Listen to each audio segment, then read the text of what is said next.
Bienvenue dans l'interview. Aujourd'hui, je reçois Zakia Khattabi. Bonjour. Bonjour. Alors, coprésidente d'Ecolo et future tête de liste à la Chambre à Bruxelles pour Ecolo.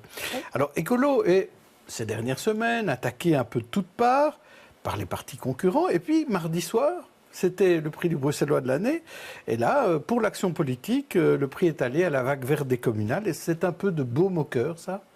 Absolument, parce qu'en effet, depuis le mois d'octobre, et la victoire des écologistes à Bruxelles, eh bien, c'est vrai que voilà, c'est compliqué. On se fait attaquer tous les jours, de toutes parts. Et donc, c'était du baume au cœur de voir que les Bruxellois ne s'en laissent pas compter et qu'ils continuent à donner un signal. Au-delà du signal pour le parti, c'est un signal qui est de dire le système doit changer.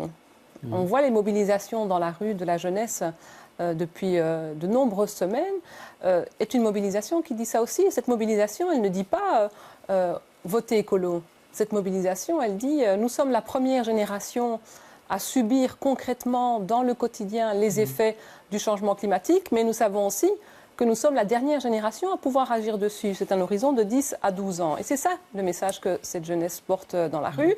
Et ce qu'en entendent les partis politiques, c'est Ecolo va gagner les prochaines élections, et donc ce sont ces attaques.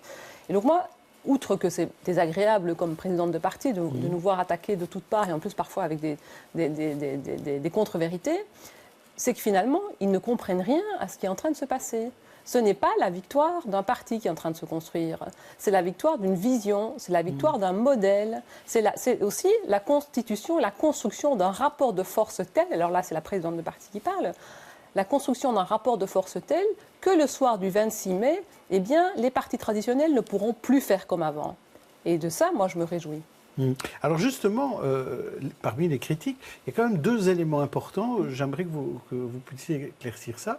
C'est parfois on dit que vous prônez la décroissance, que donc la solution de demain, et parfois des manifestants le disent aussi, c'est moins de croissance économique.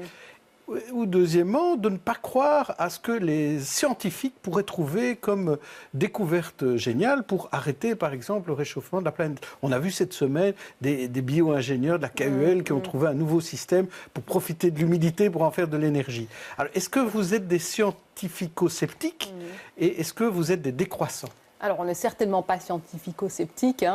Les premiers à nous alerter sur le dérèglement climatique et toutes ses conséquences, ce sont des scientifiques. Donc, on ne peut pas dire... Voilà.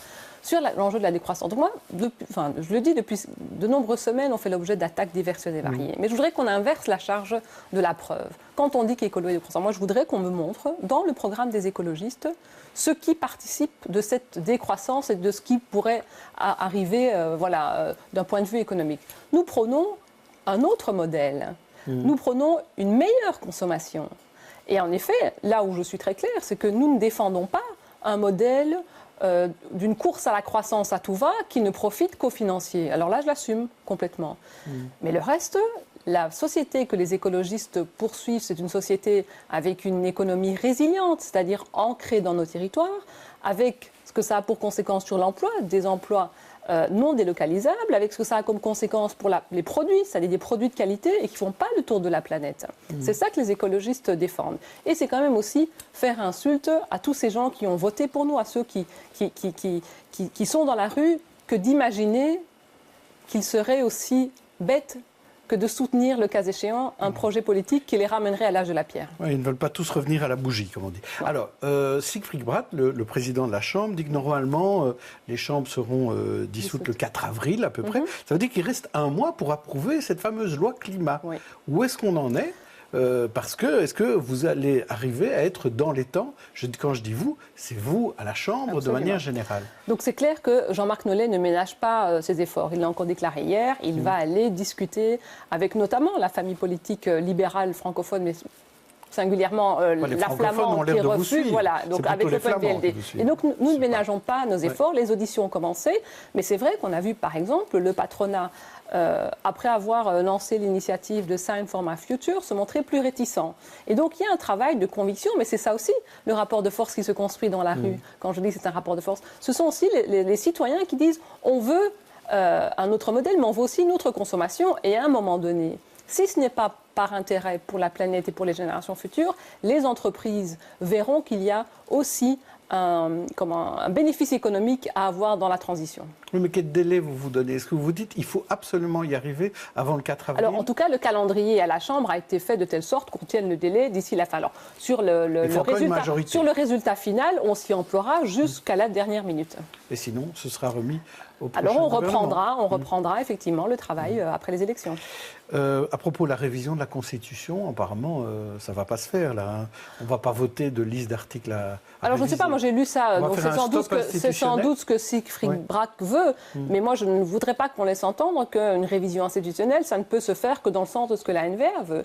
Il y a un certain nombre d'éléments qui pourraient être revus et qui sont favorables, et donc la déclaration qui a été faite, sans doute, n'engage que M. Braque, on verra bien. Donc vous n'êtes pas contre qu'il y ait une liste d'articles à réviser? Absolument pas, oui. Alors, on est donc à un mois aussi du dépôt des candidatures et des listes. Alors, j'ai vu la patronne de l'Arro qui arrive chez vous, le rédac-chef de la revue politique, une journaliste hébergeuse. Ce sont des attrape-voix, tous ces candidats? Alors, pas du tout. C'est quoi la différence entre un candidat d'ouverture et un attrape-voix? Alors, un candidat d'ouverture chez Écolo, ce sont des gens qui sont engagés, qui sont identifiés pour ces engagements, et c'est la rencontre entre ces engagements et le projet politique des écologistes.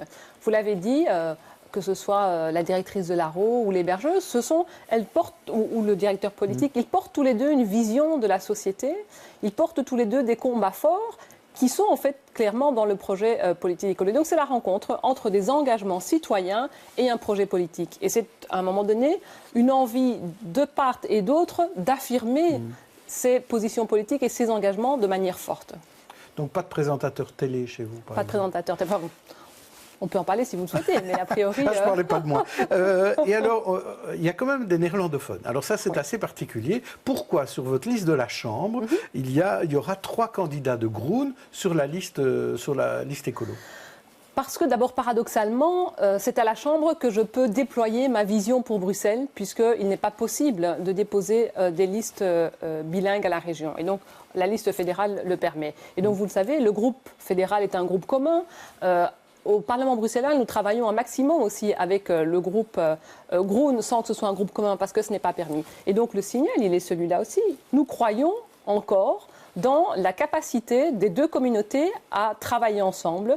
C'est ce qu'on fait au quotidien, donc je le réaffirme à travers la composition de la liste à la Chambre. Et pour tous ceux qui vont voter il y a une néerlandophone qui se présente à la 3e place sur votre liste, Tine van der Straat. Oui. Est-ce que ce n'est pas une voie perdue pour la défense des intérêts des francophones? Non, je ne crois pas. Pour ceux qui s'en souviennent, Tine van der Straten a déjà siégé à Bruxelles et c'est, rappelez-vous, la seule flamande qui s'est abstenue lors du vote de BHV. La vision que nous défendons pour Bruxelles, et je l'ai déjà annoncé, je l'assume complètement, c'est que nous avons une vision de Bruxelles qui sort du cadre institutionnel dans lequel elle a été pensée il y a 30 ans. Il y a 30 ans, ce qui était de la dentelle, ce qui a permis de faire advenir Bruxelles, est aujourd'hui ce qui l'étouffe. Voilà. Et continuer à penser et à réfléchir Bruxelles à partir du bicommunautaire, outre que ça ne correspond plus à la réalité, il suffit de se promener dans Bruxelles, ça n'a aucun sens, mais ça permet aussi de donner des leviers aux adversaires de Bruxelles de bloquer nos institutions. Alors, en ce qui vous concerne, vous, est-ce que vous siégerez là où vous serez élu? Alors, je suis tête de liste à la Chambre, et en effet, je souhaite, à partir du fédéral, défendre les intérêts bruxellois. Je pense qu'on ne l'a pas fait assez. Il y a des dossiers emblématiques, hein. Par exemple, la question des écoles bilingues. On le sait, on s'en plaint toujours, c'est une compétence fédérale. Mais pourquoi est-ce que les Bruxellois qui ont eu l'occasion d'être au gouvernement n'ont pas fait de l'activation de cette compétence au profit de Bruxelles une priorité? C'est ce que je ferai. C'est ce que je ferai. C'est ce que je ferai. C'est aussi, par exemple, quand on voit nos zones de police, le manque de personnel policier, le manque de moyens, c'est aussi à partir du fédéral. Donc il y a tous les enjeux bruxellois qui doivent être défendus à partir de la région. Vous seriez tout à fait d'accord, si les résultats d'écolo le permettaient, d'être ministre-présidente bruxelloise. Alors là, quand même, c'est tout à fait autre chose. Donc, c'est-à-dire que certains l'ont imaginé pour moi, et j'ai dit que le moment venu, je prendrai mes responsabilités. Mais ce n'est pas autre chose. Je veux dire, la réalité bruxelloise, c'est pas un objectif final. L'objectif final que nous avons pour Bruxelles, c'est de faire de la région bruxelloise une région exemplaire à l'échelle européenne de la transition écologique et solidaire. Ça se fera à partir du Parlement régional, c'est évident, mais c'est aussi à partir des leviers fédéraux qui existent encore au niveau fédéraux au profit de la région bruxelloise. Alors parlons de Bruxelles, hein, on commence à en parler. Qu'est-ce qui va changer si Écolo arrive au pouvoir à la région bruxelloise, au fédéral ou à la Fédération Wallonie-Bruxelles? Qu'est-ce qui va changer parmi les grands projets de Bruxelles? Vous savez, un des grands projets, je vous en parle tout de suite, où je sais que vous n'êtes pas toujours très chaud, chez Écolo, c'est le métro. À la fois le métro Nord et le métro Sud. Oui. Est-ce que ce projet-là sera adapté, changé, voire supprimé? Alors, vous connaissez la position, hein, donc moi je ne vais pas ici dire ce qui se passera. La première chose que je demanderai en tout cas, d'ailleurs on le demande déjà aujourd'hui, on n'arrive pas à la voir, mais j'imagine que nous serons en capacité de l'exiger si nous gagnons les élections, c'est une opération livre ouvert. Aujourd'hui c'est une black box. Le financement reste pour nous une grosse interrogation. Et puis par ailleurs, et donc ce financement, je dis, est une grosse interrogation et nous interpelle aussi sur le fait de pouvoir déployer d'autres politiques de mobilité à côté de celle du métro. Ça c'est un. Donc opération livre ouvert, où on en est, qu'est-ce que ça coûte et pour combien de temps. Et en attendant ce métro qu'on annonce à l'horizon 2035, eh bien, les gens continuent à être serrés comme des sardines sur la ligne du 55. Qu'est-ce qu'on fait? Et donc, nous ne sommes pas de ce qui adviendra, en tout cas, si on négocie. C'est qu'on refusera aujourd'hui d'avoir une lecture et d'avoir des politiques en silo. Voilà. Nous exigerons et nous essayerons de faire en sorte que chacun, dans la majorité, adopte une lecture systémique. Aujourd'hui, à la région bruxelloise, on ne peut pas applaudir les zones de basse émission et fermer les yeux sur l'élargissement du ring, par exemple. On ne peut pas se féliciter de ce qu'une grande enseigne de malbouffe supprime les pailles en plastique en fermant les yeux précisément sur la malbouffe. Et donc, une des faut de cohérence.